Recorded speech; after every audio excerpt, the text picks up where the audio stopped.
Class 8 এর প্রিয় শিক্ষার্থীরা, আমরা এখন এই ভিডিওতে তোমাদের এই কোষে দেখি 23 এখানকার এই 2 নম্বর জ্যামিতিক প্রশ্নটি বা সম্পাদ্যটি আমরা এখন খুবই সহজ সরলভাবে আলোচনা করে অঙ্কন করব। তোমরা অবশ্যই ভালোভাবে বুঝতে পারবে। 5টি ভাগ, ঠিক আছে। আজিজকে 12 সেমি সরলরেখাংশকে 5টি ভাগ করতে হবে, তাহলে প্রতিটি ভাগের দৈর্ঘ্য হবে 2.4 সেমি, ঠিক আছে। তো আমরা প্রথমে প্রশ্নে দেওয়া 12 সেমি সরলরেখাংশটি নেব। এরপর আমরা পেন্সিল কম্পাসের যে কোনো একটি পরিমাপ নিয়ে এই এক্স ও ওয়াই বিন্দুতে আমরা একই পরিমাপের দুটি কোণ অঙ্কন করব।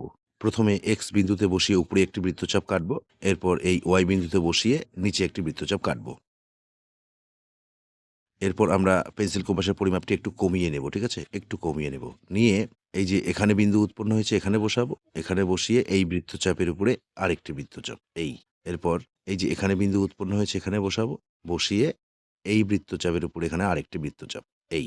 এখন আমরা এই দুই বিন্দু যুক্ত করে এদিকে একটি সরলরেখাংশ অঙ্কন করব। একইভাবে এদিকে আরেকটি সরলরেখাংশ। এখন পেন্সিল কম্পাসের যে কোনো পরিমাপ নিয়ে এই ওয়াই বিন্দুতে বসিয়ে আমরা এই সরলরেখাংশটিকে 4 বার কাটবো, ঠিক আছে। একবার এই যে এখানে বিন্দু উৎপন্ন হয়েছে এখানে বসাবো, এখানে আর একটি বৃত্তচাপ এই 2 বার, এখানে বসাতে হবে বসিয়ে এই 3 বার, এই এখানে বসাতে হবে বসিয়ে এই 4 বার। একইভাবে এই পরিমাপটি দ্বারা আমরা এই এক্স এ সরলরেখাংশটিকে 4 বার কাটব।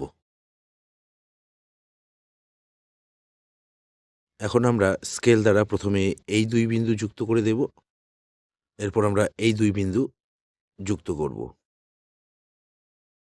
এই দুই বিন্দুও যুক্ত করব, একইভাবে এই দুই বিন্দুও যুক্ত করব।